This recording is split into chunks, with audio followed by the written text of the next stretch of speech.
Pemirsa, bertahun-tahun pimpinan pesantren Al Zaitun Panji Gumilang menebar kontroversi dan baru kali ini ia menuai badai. Polri menaikkan kasus dugaan penodaan agama ke tahap penyidikan. Sementara itu, kasus-kasus lain terus dilaporkan masyarakat ke polisi. Inikah awal dari akhir kedikdayaan Panji Gumilang?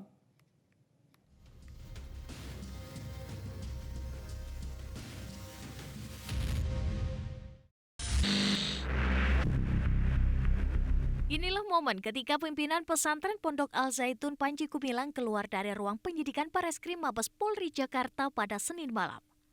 Panji Gumilang diperiksa selama 8 jam lebih dan dicecar 26 pertanyaan. Kepada wartawan yang menunggunya, Panji Gumilang mengatakan bahwa ia telah menjawab seluruh pertanyaan penyidik. Namun Panji enggan membeberkan pertanyaan yang spesifik terkait Ponpes Al Zaitun. Ia hanya menyebutkan ada pertanyaan terkait riwayat hidup dan catatan hukumnya, dan ia mengakui pernah dihukum 10 bulan penjara. Yang pertama tentunya ditanya tentang riwayat hidup. Sudah dijawab. Keduanya ditanya pernahkah Panji Gumilang berurusan dengan hukum? Dijawab pernah. Apa yang ketiga? Apakah ada ketetapan hukum? Pernah ada. Dirtipidum Bareskrim Polri Brigjen Pol Johandani Raharjo Puro mengatakan materi yang didalami dari Panji Gumilang adalah terkait sejarah Al Zaitun, yayasan, dan struktur organisasi. Panji Gumilang juga disebut mengakui pernyataannya dalam sejumlah video yang beredar dan menjadi alat bukti.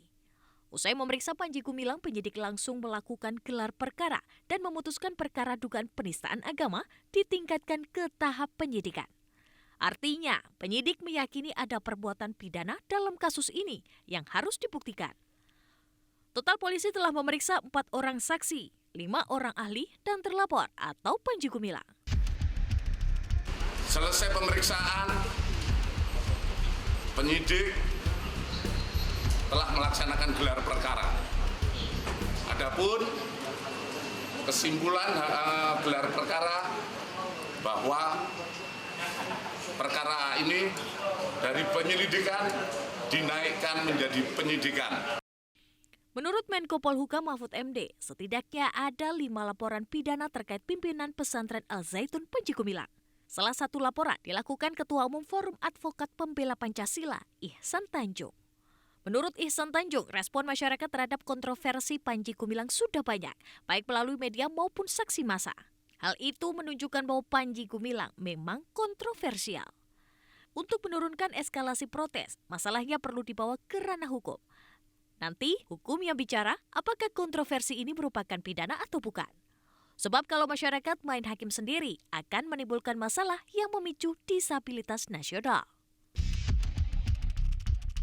Jawaban masyarakat adalah bahwa kalau tidak terbukti berarti kan silakan yang bersangkutan untuk kemudian meneruskan apa yang dia sampaikan. Jika seandainya besok penyidik merasa ada unsur pidananya, maka kami persilakan penyidik untuk melanjutkan proses itu. Gemburan hukum terhadap Panji Gumilang juga datang dari sejumlah ulama dan tokoh masyarakat Tasikmalaya. Mereka melaporkan pimpinan Pondok Pesantren Al Zaitun Panji Gumilang ke Polda Jawa Barat. Mereka langsung membuat laporan terkait dugaan kasus penodaan agama yang dilakukan Panji Gumilang. Selain membawa barang bukti berupa potongan video, pelapor juga menyertakan beberapa lembar surat pernyataan yang ditandatangani oleh lebih dari 50 pemuka agama dan pimpinan pondok pesantren di Tasikmalaya. Pelapor meminta pemerintah segera menyelesaikan polemik yang terjadi di Al Zaitun agar kegaduhan yang terjadi tidak berlangsung lama. Bukan hanya penodaan agama, menurut pendiri NII Krisis Center Ken Setiawan, Panji Gumilang juga diduga memperbolehkan zina. Hal ini disinggung Ken Setiawan yang juga melaporkan Panji ke polisi. Zina ini dulu bukan hanya santri, Panji Gumilang juga melakukannya kepada pegawai dan santrinya, bahkan sudah dilaporkan ke Polda Jabar. Namun karena Panji Gumilang cukup licik ya, ini sampai alat bukti dihilangkan, terus TKP-nya dibongkar sehingga seolah tidak memenuhi unsur. Bukan hanya penodaan agama, menurut pendiri NII Krisis Center Ken Setiawan, Panji Gumilang juga diduga memperbolehkan zina. Hal ini disinggung Ken Setiawan yang juga melaporkan Panji ke polisi. Namun pernyataan Ken terkait adanya praktek perzinaan di pesantren Al Zaitun disangka para wali santri.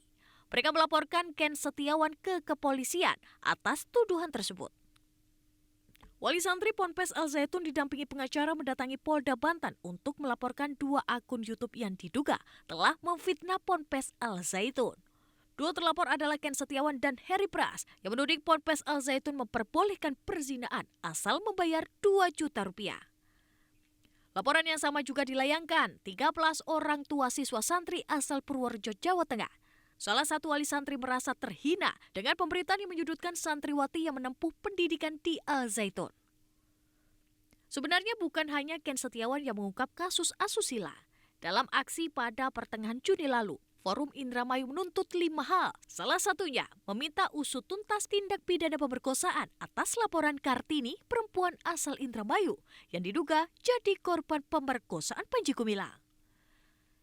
Yang pasti Bareskrim Polri sudah memastikan ada unsur pidana dalam kasus Panji Gumilang sehingga statusnya naik ke penyidikan. Kini publik menunggu bagaimana proses hukum terhadap Panji Gumilang. Jika selama ini Panji Gumilang seperti tak tersentuh, apakah kesaktiannya akan berakhir? Tim Liputan, Metro TV.